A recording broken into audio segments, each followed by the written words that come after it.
Thanks for joining us. I'm Natalie Pasquarella. And I'm Chuck Scarborough. Cheers tonight along the Jersey Shore. The state is going to open beaches and lakefronts May 22nd, just in time for Memorial Day weekend. But capacity will be limited. There will be other restrictions as well. Masks are recommended, contact sports and events banned, arcades, amusement rides, and playgrounds off limits. Boardwalk restaurants, takeout only.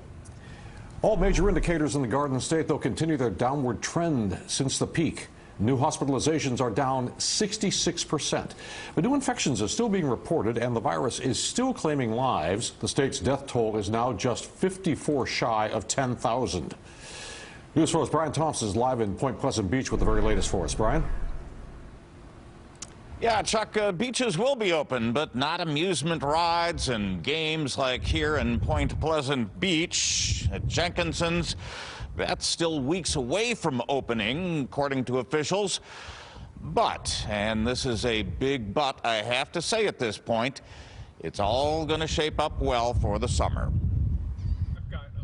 A day at the beach on the Jersey Shore will look drastically different this summer. Point Pleasant Beach Mayor Paul Canitra. We've had our borough engineer look at the number of spaces that we can fit between the base of the dunes and the high tide line. Belmar has also grid mapped its beach to ensure social distancing. I took out my really long ruler, my yardstick, that gives you an idea of what 6 feet of separation all around looks like.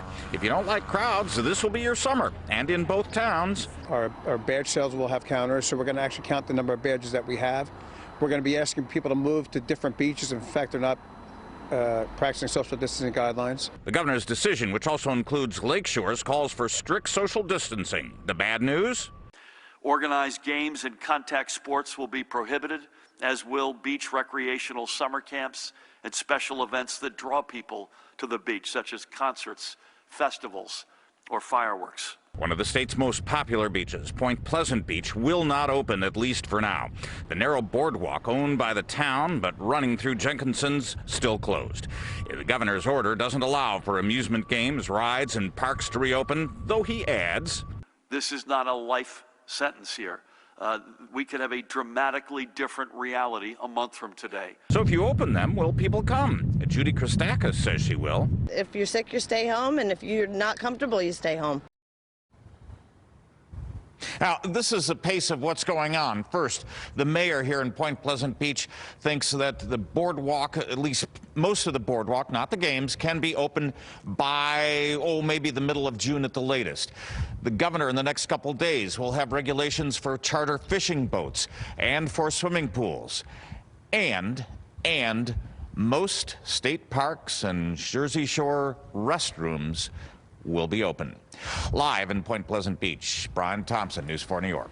So many folks looking forward to all that opening back up. Brian, thanks. Well, New York's pause order expires tomorrow, and a 5th region now has met Governor Cuomo's 7 metrics to reopen. Important to note, our area is still in red there. We need the hospitalization numbers to go down and the number of empty hospital beds to go up. Now, the governor thanked President Trump for the first $500 million payment to the MTA. It's the first part of an almost $4 billion sum that's aimed at keeping the subways clean and helping the workers. In the city, all daily indicators are down, and now community clinics will give free testing to all people showing symptoms at 23 sites, not just seniors who have pre-existing conditions. And 12 miles of streets open to pedestrians today to improve social distancing. All right, speaking of social distancing, we noticed it not happening here in the past 30 minutes. Take a look from Chopper 4. That's Victory Field in Forest Park, Queens. All those soccer players, of course, weren't 6 feet apart, and only some of them were wearing masks. Want to go now to News 4's Andrew Siff, live in Boerum Hill, Brooklyn, with the latest. Andrew. Hi, Natalie. Yeah, it's an ongoing challenge as the weather gets better. Gatherings are still not allowed. People are supposed to wear face coverings when they are outside, even when they're outdoors, and when they're underground in the subway. And more on that in just a moment, as there was an altercation with police at this subway station. But as far as opening up, some good news for 5 different regions of New York State. Hours away from 5 regions of the state reopening. Governor Cuomo today with a warning. You open a business tomorrow with 50 employees. You don't do it right. One person was infected. You can infect 30 of the 50 in one afternoon. As a result, businesses must commit in writing to make sure employees wear masks and stay socially distant. But mandating behavior can spark problems even where businesses can't open, like the city. Mayor de Blasio faced questions today about this 22-year-old Brooklyn mom arrested at the Atlantic Avenue subway for not properly wearing her mask.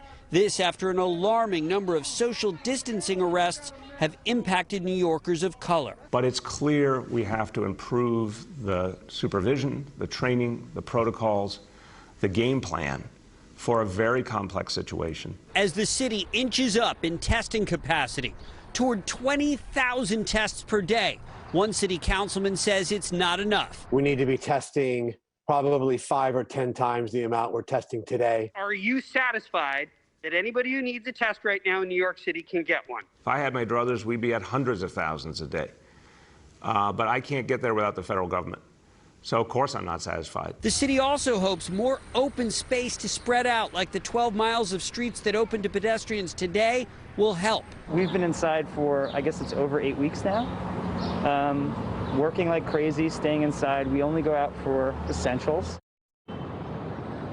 He speaks for so many. As far as reopening that does not impact non-essential businesses in New York City, we anticipate that Governor Cuomo will issue a new executive order extending the pause in the regions that are not ready to open until at least June 6th.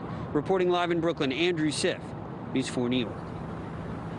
All right, Andrew, thank you very much. Well, it was a nice day today, as you can see in Andrew's shot, and even looking out the window, of course. It's going to be even warmer tomorrow, but we're watching for some potential dangerous weather, destructive winds, even tornadoes in the forecast.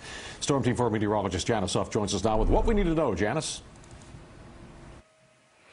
Well, Chuck, the heat is going to be the first thing that comes our way, but already the clouds are starting to roll into the area right now ahead of the first part of the system that's coming through. A live look now at Midtown, and you can see those clouds on the horizon there. We'll get a little bit of rain in the area tonight, but it looks like the worst of it is going to come tomorrow with the severe weather with that cold front pushing through. It's also when we get the heat, and once we get through these showers overnight, temperatures won't be all that cold with this blanket of clouds, and warm air will move in, so we'll stay in the 50s overnight, and then we'll warm up. We'll heat up pretty fast during the day tomorrow, and most of the day is dry. But by 4 or 5 o'clock, we are expecting thunderstorms to develop off to the north and west of New York City. That line moves southwards towards the city by 7 o'clock and over the city in coastal areas by, say, 9 o'clock. And then things dry out after that. But we could see destructive winds around here and plenty of lightning to go with it, maybe even an isolated tornado, Chuck. Back to you. All right, Janice, I'll take it from here. Thanks so much. Well, should New York City's chief health officer apologize or resign? That's the question City Hall's weighing after alleged controversial comments have come to light involving Dr. Asiris Barbeau. It involves giving PPE to the NYPD. News 4 Government Affairs reporter Melissa Russo is explaining what the mayor is saying tonight. It is not about one personality or another, or one agency or another. It is about all of us working together as a team. Vague answers from Mayor Bill de Blasio and no sign of his health commissioner, Dr. Asiris Barbeau, at his daily briefing this morning after multiple police unions called on him to fire her because of reports that she told the NYPD's top chief, Terrence Monahan, quote, "I don't give two rats expletives about cops." City sources confirmed the heated exchange happened last March during the height of COVID, as the police department was demanding more face masks for their officers. To me, it would be inappropriate for anyone, particularly in a leadership role, to suggest any lack of interest in protecting the men and women of the NYPD. That would be, to me, a real inappropriate statement. Tensions between the mayor and his health department have been simmering for a while. Mayor de Blasio disregarded their advice to shut down schools more quickly and more recently stripped the agency of its responsibility over contact tracing. Last night, the police unions ripped Dr. Barbeau, the PBA saying she must resign or be fired immediately. The detectives union calling her a cop hater and adding 5 brave detectives died as the DEA searched for protective equipment. The sergeants union going even further, saying, quote, "The truth is this B word has blood on her hands." That language is misogynist and unacceptable. if people are concerned about this issue, they need to express their concern in an appropriate manner, and two wrongs don't make a right. I want to hear everyone involved before passing any judgment. In a statement that was issued before the mayor's news conference, the Department of Health said the commissioner had apologized for her contribution to the exchange. The apology was accepted, and an agreement was arrived upon between the two to ensure that respirators were delivered to the members of the force. Melissa Russo, News 4, New York. All right, Melissa, thank you. As Connecticut looks to reopen, the number of coronavirus cases is up slightly. There are more than 35,000 total cases in Connecticut and 3,219 deaths. But there is some good news. Hospitalizations are down, one of the key indicators when it comes to reopening. Also, during his daily briefing, the governor discussed the increase in testing. He says the state hopes to do 42,000 tests a week starting next week.